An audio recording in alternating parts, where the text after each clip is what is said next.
Tento AliExpressový projektor za 100 vraj ponúka také funkcie, aké bežne nájdete len v špičkových modeloch. Znie to super však? Dnes sa pozrieme na MacCubic L018, projektor, ktorý sľubuje všetko.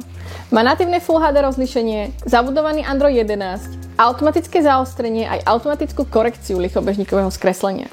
A čo viac, výrobca tvrdí, že jeho jazd dosahuje až 650 ANSI lumenov. Ale je naozaj taký dobrý, ako to znie. Poďme to spolu zistiť. V balení nájdete projektor, diaľkové ovládanie, manuál a napájací kábel. Projektor má moderný, elegantný dizajn a je celkom ľahký, takže je jednoduché ho premiestňovať. Veľmi praktické je aj to, že sa dá otočiť až o 360 stupňov, takže môžete premietať na stenu, na strop alebo kamkoľvek, kde máte voľnú plochu.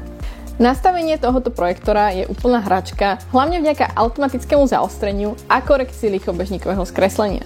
Úprimne, toto je asi moja najobľúbenejšia funkcia. Môžete ho položiť na stôl, poličku alebo ho dať naklonený pod uhlom a on si všetko nastaví sám. Žiadne zdĺhavé manuálne upravovanie, šetrí to čas a aj nervy. Najkratšia premietacia vzdialenosť, ktorú som považovala za použiteľnú, je približne 105 cm. Ak ho dáte bližšie k stene, obraz sa začne rozmazávať. MacCubic na svojej oficiálnej stránke uvádza, že tento projektor má 650 ANSI lumenov. Takže čo som namerala ja? Ako vidíte, nedosahuje úplne tie sľubované hodnoty. V priemere som namerala okolo 330 až 450 ANSI lumenov. Napriek tomu je obraz dostatočne jasný na sledovanie filmov, hlavne večer alebo v zatemnenej miestnosti.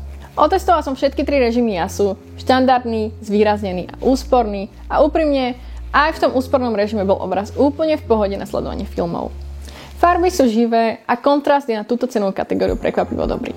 A ešte jedna vec, výrobca tvrdí, že projektor podporuje 4K, ale aby bolo jasné, je to natívny Full HD projektor, takže áno, 4K videa si na ňom prehráte, ale obraz sa automaticky zníži na 1080p. Ak ste teda čakali skutočné 4K rozlíšenie, treba s tým rátať.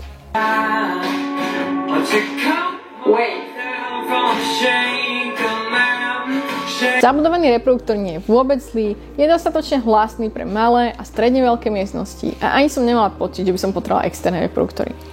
Ak chcete ale silnejší zvuk, môžete pripojiť externé reproduktory cez Bluetooth alebo 3,5 mm AUX port. Poďme sa pozrieť na hlučnosť ventilátora. Zmerala som ho pri rôznych nastaveniach a tu sú výsledky. Pri tichých scénach ventilátor mierne počuť, ale keď sa spustí film, zvuk ho úplne prehluší, takže to vôbec neruší. Musím sa priznať, toto meranie mi úplne pripomenulo časy na strednej škole, keď sme v technických laboratóriách robili podobné experimenty so svetlom a zvukom. Iba že teraz ma to baví o niečo viac ako vtedy. Tento projektor má fakt bohatú výbavu, má zabudovaný Android 11, takže môžete priamo na ňom streamovať Netflix, YouTube alebo surfovať po internete.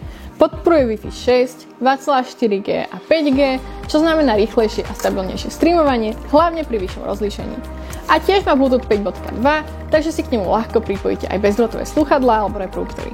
Nájdete tu všetky potrebné porty, USB, HDMI a AUX, takže pripojiť notebook, telefón alebo externé reproduktory je úplne jednoduché. Poďme si zhrnúť výhody a nevýhody. Výhoda číslo 1, automatická korekcia lichobežníkového skreslenia a automatické zaostrenie, obrovská pomoc. Ďalej jasný a ostrý obraz aj v úspornom režime, zabudovaný Android 11 a bohaté možnosti pripojenia, ani po 3 hodinách nepretržitej prevádzky sa neprehrieva a ostáva chladný na dotyk. A v neposlednom rade skvelá cena. Medzi nevýhody je potrebné spomenúť, že skutočný jas je nižší ako výrobca udáva, ventilátor je počuť počas tichých scén a minimálna projekčná vzdialenosť 105 cm môže ovplyvniť umiestnenie, ale na túto cenu je to vlastne stále skvelá vzdialenosť. Ešte stále premýšľate, či sa tento MacCubic projektor oplatí? Za mňa určite áno. S kvalitným obrazom, skvelými funkciami ako Android 11 a automatickou korekciou je to skvelá voľba za tú cenu. Ak si ho chcete zaobstarať, odkazy nájdete dolu v popise. A ak sa vám táto recenzia páčila, nezabudnite mi dať like. V prípade otázok mi samozrejme môžete napísať dolu do komentára a prihláste sa na odber môjho kanála, aby vám neušli žiadne ďalšie recenzie. Vidíme sa na budúce.